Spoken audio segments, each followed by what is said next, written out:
Hi friends, అందరూ ఎలా ఉన్నారు? బాగున్నారా? నేనైతే చాలా బాగున్నానండి. మన ఛానల్లో వీడియోస్ పెట్టయితే చాలా రోజులు అయిపోయింది కదండి. సారీ అండి. ఇంకా నుంచి అయితే వీడియోస్ అయితే కంటిన్యూస్గా పెడతాను. మీరైతే ఇంతకుముందు అయితే మన ఛానల్ని ఎలా సపోర్ట్ చేశారో అలాగే సపోర్ట్ చేస్తారని మనస్ఫూర్తిగా అయితే కోరుకుంటున్నాను. మన ఛానల్ని ఇంకొంచెం ముందుకు తీసుకెళ్ళడానికి ప్రయత్నం చేస్తానండి. మీ సపోర్ట్ కూడా నాకు కావాలి. అలాగే చూసారు కదా, ఈరోజు సండే స్పెషల్గా మీ ఇంట్లో అయితే ఏం చేశారో నాకు కామెంట్ చేయండి. మా ఇంట్లో అయితే నేను చికెన్ కర్రీ, వైట్ రైస్ అయితే ప్రిపేర్ చేశాను.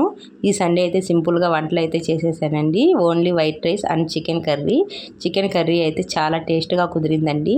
ఈ చికెన్ కర్రీ రెసిపీ మీకు కావాలంటే కామెంట్ చేయండి. ఎలా చేయాలో చేసి చూపిస్తాను.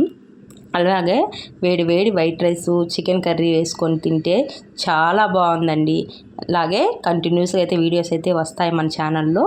మన ఛానల్ని అయితే అందరూ సబ్స్క్రైబ్ చేసి లైక్ చేయండి. ఛానల్ని ఇంకొంచెం ముందుకు తీసుకెళ్లేదానికి ట్రై చేయండి. Please, thank you.